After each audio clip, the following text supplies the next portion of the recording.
has come or is coming to an end, which makes me so sad. October is probably my favorite month out of the entire year, and then it's December. So I'm sad that October is ending, but happy that December is right around the corner. Where has 2023 gone? Can someone please tell me? Because I don't know. But today we are going to talk about all the books that I read in October. For the most part, I feel like October was a pretty good reading month. I feel like I like pretty much all the books that I read, aside from maybe one or two. Yeah, I'm very pleased with how October went for me reading wise. So I guess let's start off with the first series that I finished this month, and that would be the Caravel series. I read the second book and the third book of this series, Legendary and Finale. This series is by Stephanie Garber. If you're unfamiliar with this series, it's basically a little YA fantasy slash romance. Overall, I'd probably give the series a 5-star rating, but each individual book was a 4-star read for me. I loved all the characters: Scarlet, Tella, Julian, Legend, Prince of Hearts. Don't even get me started on Jax. I absolutely loved his character, even though he's technically like the villain in this series. Absolutely loved it. If you are looking for a series where you feel like you're reading a little fairy tale and you just want to get swept away by the magical vibes of it, definitely check out this series. It basically revolves around a once-a-year performance that was created by a man named Legend, and there are two sisters, Tella and Scarlet, who get sucked into this performance, and each of them have their own struggles in each book, and they're both trying to figure out what's real, what's not, what's part of the performance, what isn't part of the performance, and they have a lot of growth by the end of the series. And there's just a lot going on,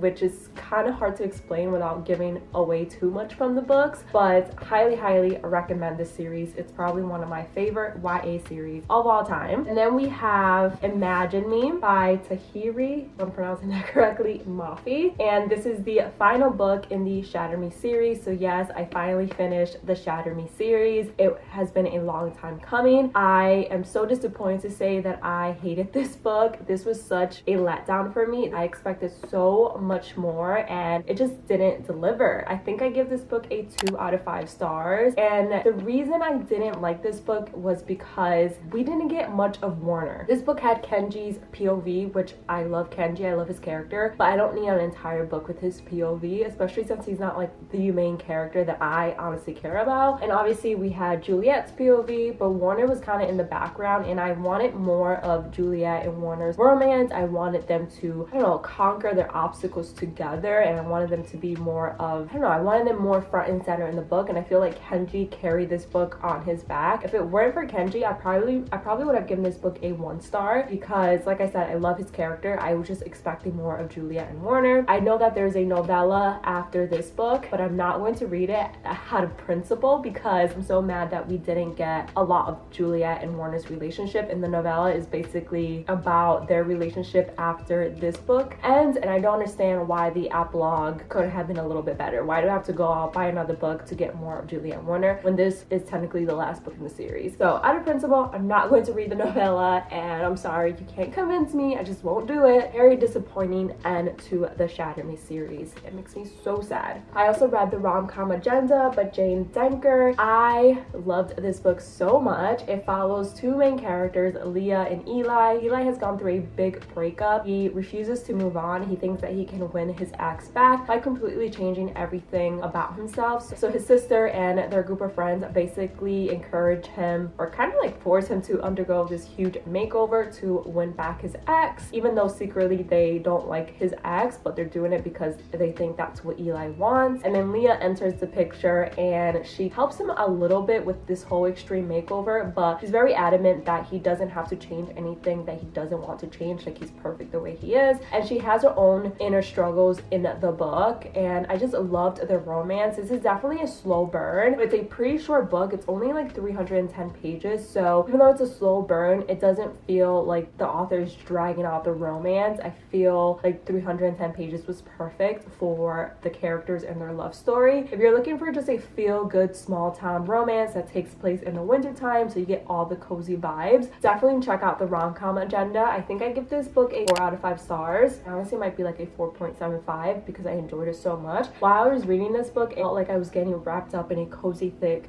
blanket and I was drinking hot cocoa. It just gave me all the good vibes. And then I did read a Christmas book this month. I read Christmas at Fireside Cabins by Jenny Hill. This is my second book from Jenny Hill, I believe, and unfortunately this one was a letdown. I expected way too much from this book. Actually, I don't even think I expected too much because the first half was absolutely perfection. I loved every second in the first half. It had all the cozy, Christmassy vibes that I was craving, and it felt like I was watching a Hallmark movie. But after the first half, the book just went downhill with the main character. So basically this book is about a main character, I already forgot her name, Lila. She and her group of friends take a Christmas trip every single year. However, this year they all have things going on, so they decide to go on their annual trip a little bit earlier. I think it's like 2 weeks before Christmas, in order to spend time together and exchange gifts. They end up going to this small town outside of Nashville, Tennessee, and they book a cabin at Fireside Cabins. Immediately after arriving, they realize that cabin that they booked is not the cabin that they're staying at. It's completely different. It's kind of like a false advertising moment, but they decide to make the best out of it and decide to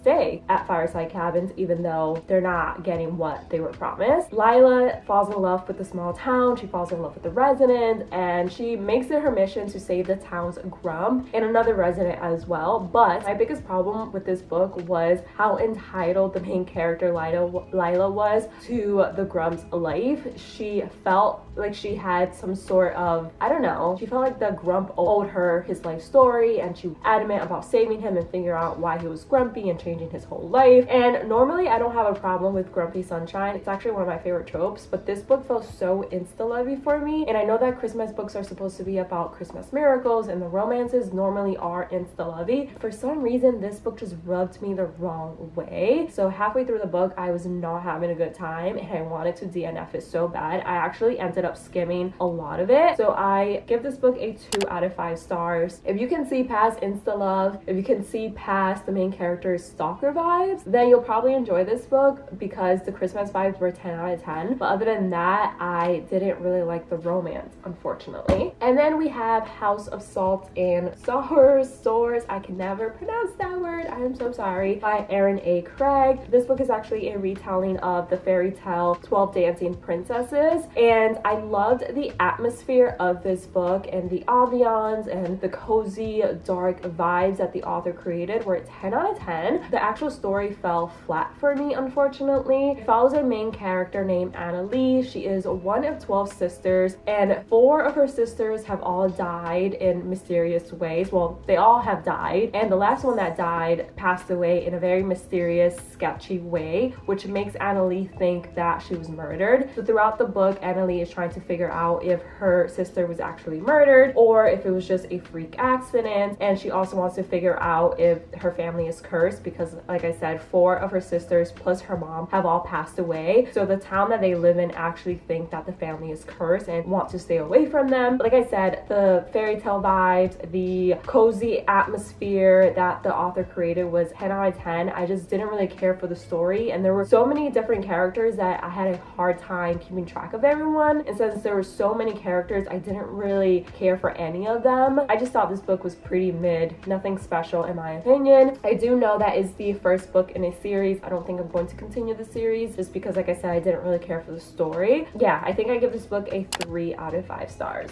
I did read a couple books on Kindle, and the first book that I read was Harry Potter by J.K. Rowling. I feel like you don't really need a summary to Harry Potter. Everyone should know what Harry Potter is, but I read the first book in the series. This was actually my first time. Actually, no, it was not my first time reading this book. I tried reading this book a few years ago, did not really like it, couldn't get into it, and I've been a Harry Potter movie hater for my entire life. I have never liked the Harry Potter movies. I watched the first one when I was younger, didn't like it. Wizards were just not my thing at the time, but I watched all the Harry Potter movies last year with my husband, and I fell in love with them. So I decided to read the entire Harry Potter series this fall/winter. I'm actually going to film a whole video of me reading the Harry Potter series, which I'm super excited about. But I read the first book, absolutely loved it. I give it like a 4.5 out of 5 stars. I feel like the movie did a great job keeping the main elements of the book. There were a few different changes that I noticed, but for the most part, the movie did a fantastic job in its adaptation of the book, and I just really liked it. So I'm very happy to continue the rest of the Harry Potter series next month, and I'll definitely give you guys my updates as as I read the books. Okay, so then I read 2 more books, I think, or 3 more books. I lost track of which books I read at the end of September and which ones I read at the beginning of October. So I'm just going to include all 3 books. I read The Temporary Marriage by Catherine Mara, which was the 2nd book in the Windsor series. Then I read The Unwanted Marriage, which is the 3rd book. And then I read The Broken Vows, which is the 4th book. I think I gave the 2nd and the 3rd book 3 stars. And then I gave the